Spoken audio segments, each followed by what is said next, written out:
So it's very important to check the settings and smooth things over, because presentation is everything with Little Big Planet 2. You'll want your level to look nice, so all these little settings, you got to tweak them to make it work.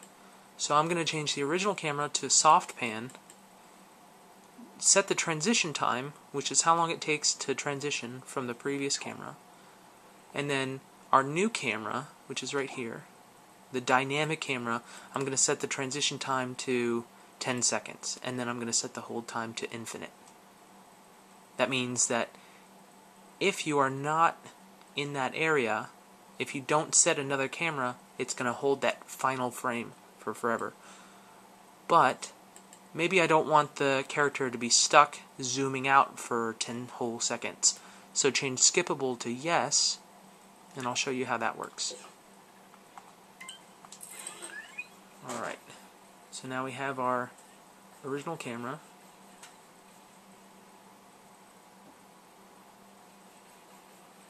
Alright, so now it's following the Sackbot, and then when we walk into the movie camera, it sets the new one,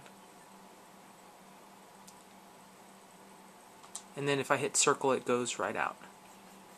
But you'll notice it didn't go out to my original camera, it went out to the game camera. So what you can do is expand this OR switch to 3, open up your Controlinator, and then set the circle button to activate the original camera.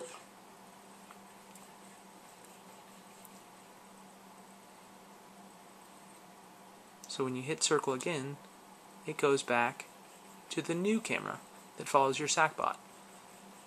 And everything is nice and smooth. If they walk out, it doesn't interrupt, it just goes right back into the gameplay.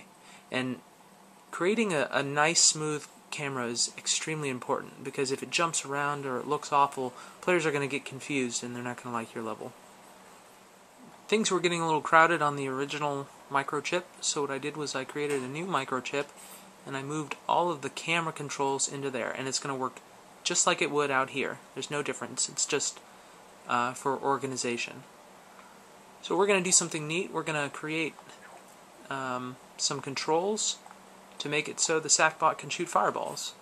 So I like to put any of the attacks or anything that works with the controller inside the Controlinator. It's just like another microchip, it's not going to matter. It's just easier to organize that way. So we're going to start. We put a new microchip in here, and this will be our fireball microchip. And you can even label it. So if you share your level later on, put a little note in here and label this fireball. So that way if someone's looking at your level and they want to understand how you did this, they can open this up and they'll see, oh, these are the mechanics for the fireball. Alright, now we're going to make a fireball. A couple of things to consider. We need to make it so it either shoots left or right, depending on which way the player is facing. We need to make it so that the player has to push a button in order to activate it. And then we need to make it so it activates right away. So what we're going to do is we're going to need a selector, change the number of ports to 2, and then we're going to need an AND gate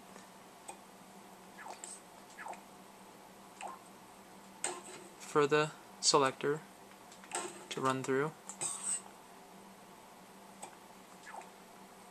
We're also going to need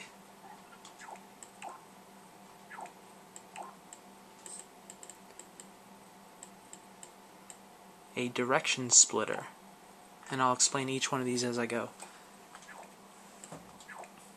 So the first thing you do is you can either have it connected to the left stick or the right stick.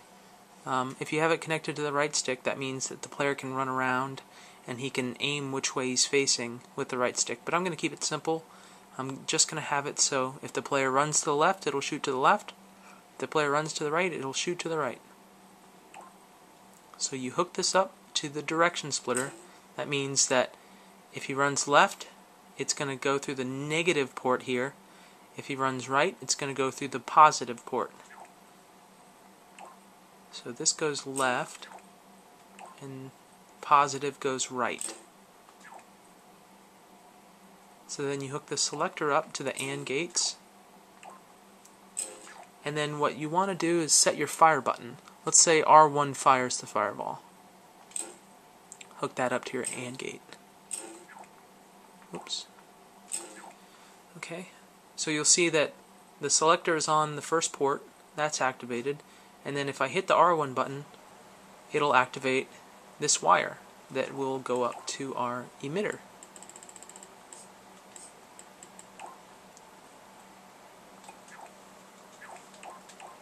So we need to set this to emit once. Frequency doesn't matter. Lifetime should be like 1 or 2 seconds. Max emitted, you can decide that on your own. And you can do something fun like set the destroy effect to splat, or since this is going to be a fireball, explode might be appropriate. Alright. Now I'm using the pre-made fireball here, and this is going to jump up to the left. We need to set the velocity to something reasonable like 5. Now we have it shooting off to the left. We need another one for the right.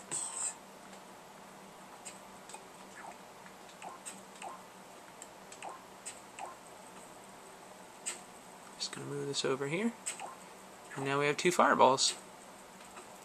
Hook up our AND gates.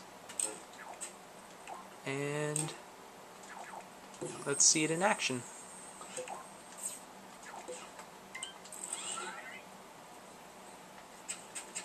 So when I'm running to the left, it shoots that way. If I run to the right, it shoots that way. Oh! That's not good. So that's it for my first tutorial. I hope it helped. I will be taking requests, so if you need some sort of tutorial made, let me know and I'll consider it. Keep in mind, this is just one way to do the things that I've talked about.